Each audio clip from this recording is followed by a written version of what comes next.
ನಮೋ ವಾಲ್ಮೀಕಿಯೇ. ನಮಸ್ಕಾರ ಬಂಧುಗಳೇ. ನಾನು ನಿವೃತ್ತ ಪ್ರಾಧ್ಯಾಪಕ ಡಾಕ್ಟರ್ ಅರ್ಜುನ್ ಪಂಗಣ್ಣವರ್. ಹೇ ಸೀತಾರಾಮ್ ವಾಹಿನಿಯ ವಾಲ್ಮೀಕಿ ರಾಮಾಯಣ ಅಂದು ಇಂದು ಚಿಂತನ ಕಾರ್ಯಕ್ರಮದ 460ನೇ ಸಂಚಿಕೆಗೆ ತಮ್ಮೆಲ್ಲರಿಗೂ ಸ್ವಾಗತ. ಹಿಂದಿನ ಸಂಚಿಕೆಯಲ್ಲಿ ನಾನು ತಮಗೆ ಲಕ್ಷ್ಮಣ ಸುಗ್ರೀವನನ್ನು ಹೀಯಾಳಿಸುವುದನ್ನು ಕೇಳಿ ತಾರಾಳು ಲಕ್ಷ್ಮಣನಲ್ಲಿರುವಂಥ ಸಂದೇಹಗಳನ್ನು ನಿವಾರಿಸ್ತಾಳೆ. ಅಷ್ಟೇ ಅಲ್ಲ, ರಾಮನ ಕಾರ್ಯಕ್ಕಾಗಿ ರಾಮನಿಗಾಗಿ ಸುಗ್ರೀವ ಎಲ್ಲವನ್ನೂ ತ್ಯಾಗ, ಹೆಂಡತಿ ಮಕ್ಕಳು ರಾಜ್ಯ ಎಲ್ಲವನ್ನು ತ್ಯಾಗ ಮಾಡುವಂಥ ವ್ಯಕ್ತಿ ಅದಾನ. ರಾಮನಲ್ಲಿ ಅಷ್ಟು ನಿಷ್ಠೆ ಇದೆ, ನೀ ಅದನ್ನು ಸಂದೇಹ ಪಡಬೇಡ ಅಂತ ಹೇಳಿ ಅವನಿಗೆ ಸಮಾಧಾನ ಮಾಡ್ತಾ ಅಲ್ಲಿ ಹೇಳ್ತಾಳಕ್ಕೆ ಮುಂದುವರೆದು, ಶತಕೋಟಿ ಸಹಸ್ರ ರಾಕ್ಷಸರಿರುವ ಲಂಕೆಯಲ್ಲಿ, ಅಲ್ಲದೆ 36,000 ಸೈನ್ಯ ಘಟಕ, ಪ್ರತಿ ಘಟಕದಲ್ಲಿ 10,000 ಸೈನಿಕರು. ನೋಡಿ, ಸರ್ವೇದ ಹೇಳಿಲ್ಲ ನಿಮಗೆ, ನಮ್ಮ ಸರ್ವೆಗಳು ಹೆಂಗೆ ನಡೀತಾ ಇವೆ, ಅವ್ರ ಸರ್ವೆಗಳು ಹೆಂಗೆ ಅದಾವೆ ಅಂದರೆ ಸುಗ್ರೀವನಿಗೆ ಗೊತ್ತಿತ್ತು ಲಂಕೆಯಲ್ಲಿ ಸೈನ್ಯ ಎಷ್ಟಿದೆ. ರಾವಣನ ಪರಾಕ್ರಮಿ ದಂಡನಾಯಕರು ಯಾರ್ಯಾರು, ಅವರ ಯುದ್ಧ ಬಲ ಏನಿದೆ, ಅವರ ನಿಪುಣತೆ ಏನಿದೆ, ಇದೆಲ್ಲನೂ ತಿಳಿದುತ್ತಾನೆ. ಕ್ಯಾಪಬಿಲಿಟಿ ಅಂತ ಹೇಳ್ತಾನಲ್ಲ, ಇದು ಆರ್ಮಿ ಕ್ಯಾಪಬಿಲಿಟಿ, ಒಟ್ಟು ಡಿಫೆನ್ಸ್ ಕ್ಯಾಪಬಿಲಿಟಿ. ಯಾವುದರಿಂದ ನೀವು ಭೂಮಿ ಮಾರ್ಗದಿಂದ ಮಾಡಿ, ವಾಯು ಮಾರ್ಗದಿಂದ ಮಾಡಿ, ಜಲಮಾರ್ಗದಿಂದ ಯುದ್ಧ ಮಾಡಿ, ಅವಾಗ ಯುದ್ಧ ಇವಾಗ ನಾವೇನು ತಿಳಿದೀವಿ ಅಂದರೆ ಬುದ್ಧಿವಂತರು ಈಗ ಅಷ್ಟದಾವ ಅಂತ ತಿಳಿದ್ವಿ ನಾವು. ಈ 3 ಮಾರ್ಗದಿಂದ ಯುದ್ಧ ಮಾಡುವಂಥ ಕಲೆ ವಾರ್ಫೇರ್ ತ್ರೇತಾಯುಗದಲ್ಲಿ ಇತ್ತು.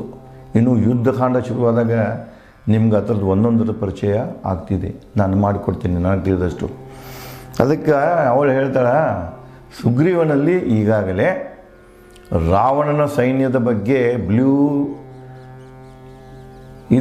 ಇದಿದೆ ಅಂದರೆ ನೀಲಿ ನಕ್ಷೆ ಇದೆ, ಬ್ಲೂ ಮ್ಯಾಪ್ ಇದೆ ಅವನ ಕಡೆ, ನೀಲ ನಕ್ಷೆ ಇದೆ ಅವನ ಕಡೆಗೆ, ನೀಲಿ ನಕ್ಷೆ ಅವನಲ್ಲಿ ಇದೆ. ಆದರೆ ಏನು ಹೇಳ್ತಾಳಂದ್ರೆ ಅವನಲ್ಲಿ ಎಷ್ಟಿದೆ ಅಂದರೆ ಶತಕೋಟಿ ಸಹಸ್ರ ಅಂದರೆ 1,00,000 ಕೋಟಿ ರಾಕ್ಷಸರಿರುವರು ಲಂಕೆಯಲ್ಲಿ. ರಾಕ್ಷಸರ ಜನಸಂಖ್ಯೆ ಎಷ್ಟಪ್ಪ ಆಗಿತ್ತಂದರೆ 1,00,000 ಕೋಟಿ. ನೀವು ಇವತ್ತಿನ ಲಂಕಾ ಜನಸಂಖ್ಯೆಗೆ ಹೋಲಿಸಿ ನೋಡಿದರೆ ಇಷ್ಟಿಲ್ಲ, ಲಂಕೆಯಲ್ಲಿ ಜನಸಂಖ್ಯೆ ಕಡಿಮೆ ಇದೆ. 1,00,000 ಕೋಟಿ ಜನಸಂಖ್ಯೆ ಇತ್ತದು. ನಮ್ಮ ಜನಸಂಖ್ಯೆ ಎಷ್ಟಿದೆ? 150 ಕೋಟಿ. ಜಗತ್ತಿನ ಜನಸಂಖ್ಯೆ ಹೆಚ್ಚಿದೆ 700 to 800 ಕೋಟಿ. ಇಲ್ಲಿ ರಾಕ್ಷಸ ಸೈನ್ಯ ಎಷ್ಟಿದೆ? 1,00,000 ಕೋಟಿ. ಆ ಒಂದು ದ್ವೀಪದಲ್ಲಿ ಲಂಕಾಕ್ಕೆ ನೀವು ವಿಸಿಟ್ ಕೊಟ್ಟರೆ ಅರ್ಥವಾಗ್ತಿದೆ. ಎಲ್ಲೆಲ್ಲಿ ಅದು ಮಧ್ಯದಲ್ಲಿ ಮಾತ್ರ ಪರ್ವತ ಇವನು ಹೊಂದಿದೆ, ಆ ಮಧ್ಯದಿಂದ ನೀವು ಈ ಕಡೆಗೆ ಬಂದ್ರಿಂದ 4 ದಿಕ್ಕ ಕಡೆಗೆ ಸಮತಲ ಭೂಮಿ ಇದೆ. ಆಗಿನ ಲಂಕಾ ಎಷ್ಟು ದೊಡ್ಡದಿರಬೇಕು, ಈಗ ಯಾಕಾಯಿತು? ಅದು ಎಲ್ಲನೂ ಕಾಂಟಿನೆಂಟಲ್ ಡ್ರಿಪ್ ಥಿಯರಿಯಿಂದ ಇದೇನು ಬದಲಾವಣೆ ಆಗ್ತಿರ್ತವೆ, ಖಂಡಗಳು ಉಪಖಂಡಗಳು ಬದಲಾವಣೆ ಆಗ್ತಿರ್ತಾವಲ್ಲ, ಈ ಒಂದು ಭೂಮಿಯಲ್ಲಿ ಆಗುವಂಥ ಏರಿಳಿತಗಳಿಂದ ಇವತ್ತಲ್ಲಿ ಮೆಜರ್ಮೆಂಟಲ್ಲಿ ವ್ಯತ್ಯಾಸಗಳು ಕಾಣ್ತವೆ. ಭಾರತ ಭೂಮಿ ಆವಾಗ ಹೆಂಗಿತ್ತು? ಜಂಬೂ ದ್ವೀಪ ಅಂತ ಕರಿತಿದ್ರು. ಇವತ್ತಿನ ಭಾರತ ಹೇಗಿದೆ? ಅದು ರಾಜಕೀಯವಾಗಿಯೂ ಇರ್ಬೋದು, ಭೌಗೋಳಿಕವಾಗಿರ್ಬೋದು, ವ್ಯತ್ಯಾಸಗಳು ಕಾಲಾಂತರದಲ್ಲಿ ಆಗ್ತಾನೆ ಇರ್ತವೆ. ಅದಕ್ಕೆ ಅವಳು ಹೇಳ್ತಾಳೆ, ಲಂಕೆಯಲ್ಲಿ ರಾಕ್ಷಸರ ಜನಸಂಖ್ಯೆ ಎಷ್ಟಿದೆ ಅಂದರೆ 1,00,000 ಕೋಟಿ ಇದೆ. ಅಲ್ಲದೆ 36,000 ಸೈನ್ಯ ಘಟಕಗಳು ಎಷ್ಟಿದಾವೆ ಅಂದರೆ 36,000. ಈಗ ಹೆಂಗೆ ನಾವು ರೆಜಿಮೆಂಟು, ಬಟಾಲಿಯನ್ನು, ಒಂದು ಮಿಲ್ಟ್ರಿದೊಂದು ರ್ಯಾಂಕಿಂಗ್ ಇದೆ. ಅದು ಪ್ರೈಮರಿ ಘಟಕದಾಗ ಎಷ್ಟು ಸೈನಿಕರು ಇರಬೇಕು, 2ನೇದ್ರಾಗ ಎಷ್ಟು ಇರಬೇಕು, 3ನೇದ್ರಾಗ ಎಷ್ಟು ಇರಬೇಕು. ಇದು ಮಿಲಿಟರಿಯಲ್ಲಿಯೂ ಇದೆ, ಆಡಳಿತದಲ್ಲಿಯೂ ಇದೆ. ಆಡಳಿತದಲ್ಲಿ ಕೇಂದ್ರ ಸರ್ಕಾರ, ಅದರದ ಕೆಳಗಡೆ ಬರುವಂಥ ರಾಜ್ಯ ಸರ್ಕಾರ, ಅದರ ಕೆಳಗಡೆ ಬರುವಂಥ ಜಿಲ್ಲಾ ZPಗಳು, ಅದರ ಕೆಳಗೆ TPಗಳು, ಇವು ಟೈರ್ಸ್ ಅಂತ ಕೇಳ್ತೀವಿ. 5 ಟೈರ್ಸು, 10 ಟೈರ್ಸು. ಇದೊಂದು ಏನಂದರೆ ಹಂತದ್ದು ಒಂದು ಘಟಕಗಳು ಇರ್ತಾವೆ. ಅದ್ರ ಮ್ಯಾಗ ಒಬ್ಬ ಹೆಡ್ ಇರ್ತಾನೆ.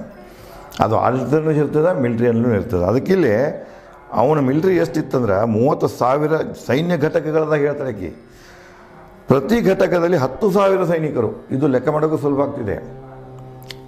36,000 ಸೈನಿಕ ಘಟಕಗಳು, ಪ್ರತಿ ಸೈನಿಕ ಘಟಕದಲ್ಲಿ 10,000 ಸೈನಿಕರು.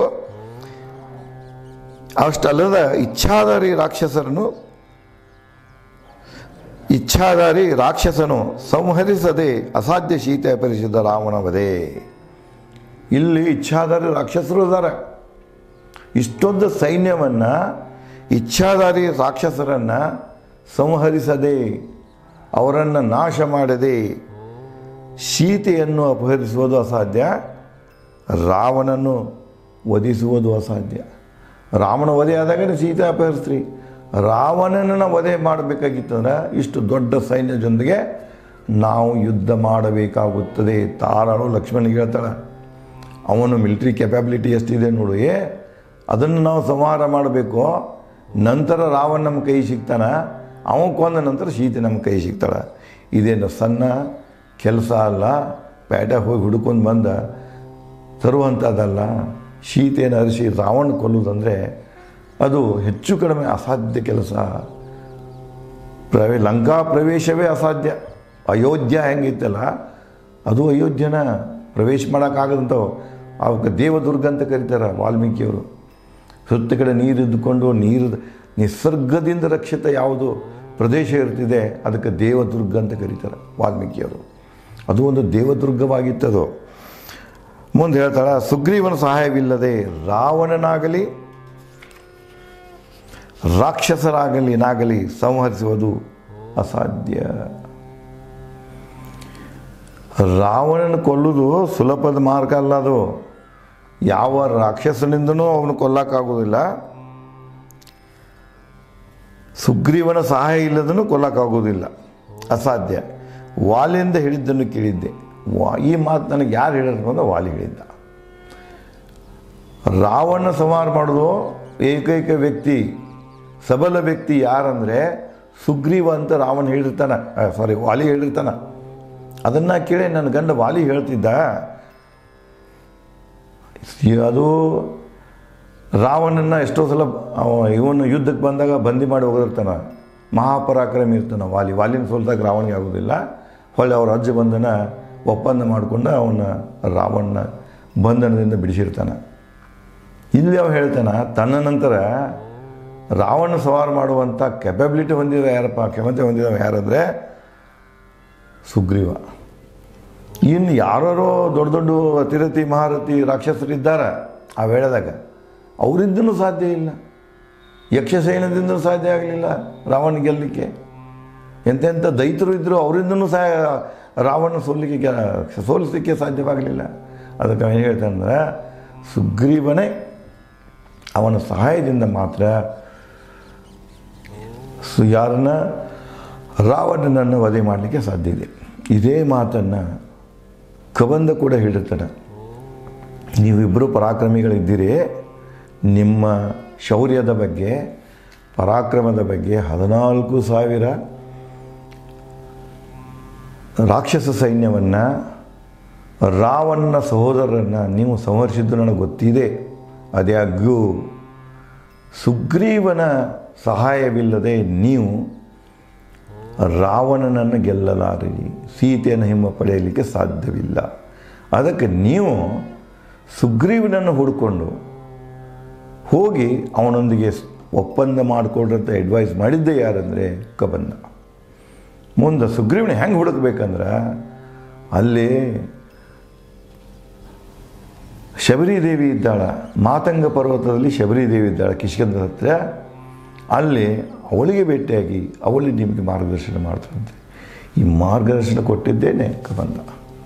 ಅಲ್ಲಿ ಕಬಂದನ ಶಬ್ದಗಳಲ್ಲಿ ಕೂಡ ಬಂದಿರ್ತದೆ, ಸುಗ್ರೀವನ ಸಹಾಯವಿಲ್ಲದೆ ನೀವು ಲಂಕಾ ಪ್ರವೇಶ ಮಾಡೋಕ್ಕೂ ಸಾಧ್ಯ ಇಲ್ಲ, ನೀವು ಲಂಕೇಶನ ಹಿಡಿಯೋಕ್ಕೂ ಸಾಧ್ಯ ಇಲ್ಲ, ಸೀತೆಯನ್ನು ಲಂಕೆಯಿಂದ ಹೊರಗೆ ತರೋಕ್ಕೂ ಸಾಧ್ಯ ಇಲ್ಲ. ಅದಕ್ಕೆ ನೀವು ಮಾಡಬೇಕಾದದ್ದು ಮೊದಲನೇ ಕೆಲಸ ಏನಂದರೆ, ಸುಗ್ರೀವನೊಂದಿಗೆ ಸ್ನೇಹ ಒಪ್ಪಂದ ಮಾಡ್ಕೊಳ್ಳಿ. ನೋಡಿ, ಇಲ್ಲಿ ಎರಡಕ್ಕೂ ಹೇಗೆ ಹೊಂದಾಣಿಕೆ ಆಗ್ತಿದೆ. ಅಲ್ಲೇ ತಾರಾವಳಿ ಹೇಳ್ತಾಳೆ, ನನ್ನ ಗಂಡ ಹೇಳಿದ್ದ ಸುಗ್ರೀವ ಮಾತ್ರ ಅವನು ಓದಿಸಲಿಕ್ಕೆ ಸಾಧ್ಯ ಇಲ್ಲ, ಅಲ್ಲಿ ಹೋಗಲಿಕ್ಕೆ ಸಾಧ್ಯ ಇದೆ, ಅವನ ಸಹಾಯವಿಲ್ಲದೆ ಯಾರಿಗೂ ಏನೋ ಮಾಡೋಕ್ಕೆ ಸಾಧ್ಯ ಇಲ್ಲ ಅಂತಾರೆ. ಇಲ್ಲಿ ಕವನ್ನ ಕೂಡ ರಾಮ ಲಕ್ಷ್ಮಣರಿಗೆ ನೇರವಾಗಿ ಹೇಳಿರ್ತಾರೆ. ಇನ್ನು ಮುಂದುವರಿಸಿ ಇನ್ನೂ ಹೆಚ್ಚಿಸಿಕೊಂಡಿರಬಹುದು ತಮ್ಮ ಬಲವನ್ನು ನಾವು ಒಂದು ಎಸ್ಟಿಮೇಟ್ ಮಾಡೋ ಕಾಲಕ್ಕೆ ಅವನ ಸೈನ್ಯ ಬಲ ಅಷ್ಟಿತ್ತು. ಮಾಡ್ಕೊಂಡ ನಂತರ ಈಗ ಮತ್ತೆ ಹೆಚ್ಚಾಗಿರೋ ದಿನನಿತ್ಯ ಹೆಚ್ಚಾಕೋತಕ್ಕೆ ಸೈನ್ಯ ಮತ್ತು ಬಲಗಳನ್ನು ಪಡೆಗಳ ಸಂಖ್ಯೆ ಆಯಿತು, ವೀರರ ಸಂಖ್ಯೆ ಆಯಿತು, ದಿನಕ್ಕೆ ಹೆಚ್ಚಾಕೋತ ಹೋಗ್ತಿದೆ.